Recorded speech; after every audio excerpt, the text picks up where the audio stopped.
रियासती वज़ीर मोहम्मद महमूद अली और के ईश्वर ने LB स्टेडियम में मुनक़िद वज़ीर आला KCR की दावत इफ्तार के हतमी इंतज़ामात का जायज़ा लिया।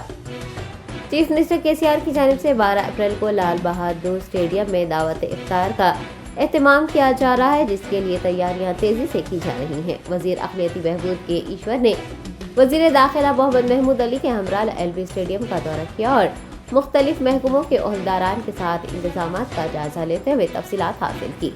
हुकूमत के मशीर AK Khan, Waqf board incharge CEO Khwaja Moinuddin, chairman Waqf board Mohammed Wasiullah Khan, Haj committee chairman Mohammed Salim, director अक़लियती बहबूद B Shafiullah, GHMC commissioner Lokesh Kumar के अलावा दीगर महकमा जात के अफसरान भी इस मौके पर मौजूद थे। वज़ीर दाखिला मोहम्मद महमूद अली ने मीडिया को दावत इफ्तार के इंतजामात की तफसील बताई। उन्होंने बताया कि नमाज असर का भी एहतमाम किया गया है। 5 बजे नमाज असर अदा की जाएगी।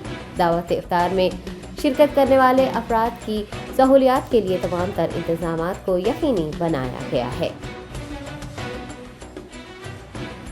12 अप्रैल को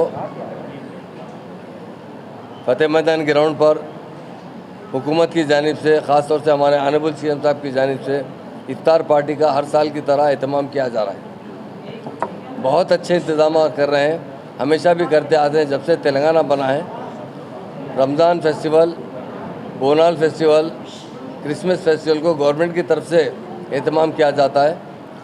रमज़ान में लाखों लोगों को कपड़े बांटे जाते हैं और इफ्तार का एहतमाम किया जाता है मस्जिदों में, और तनाउल ताम का भी एहतमाम किया जाता है। इससे पहले कभी भी ये बात नहीं थी। तेलंगाना बनने के बाद हमारे ऑनरेबल CM साहब जिस तरह गंगा जमुना तहजीब को फ़रोग़ दिए है, उसकी मिसाल हिंदुस्तान में नहीं मिल सकती। कल के इफ्तार में हमारे CM साहब के जो एडवाइज़र है AK खान साहब, माइनॉरिटी डायरेक्टर जनाब शफीउल्लाह साहब और हमारे चारों चेयरमैन, जो हमारे हज कमेटी के चेयरमैन सलीम साहब, हमारे वक्फ बोर्ड चेयरमैन वसीउल्लाह खान साहब, माइनॉरिटी फाइनेंस कॉर्पोरेशन के इम्तियाज़ साहब और CEO वक्फ बोर्ड उर्दू एकेडमी के चेयरमैन जो है मुंजीब साहब, सभी लोग पूरी टीम मिलकर माइनॉरिटीज़ के ओहदेदार भी और लीडर्स भी मिलकर कल के इंतज़ामात के लिए रात दिन मेहनत कर रहे हैं और बहुत अच्छे इंतज़ामात किए जा रहे हैं।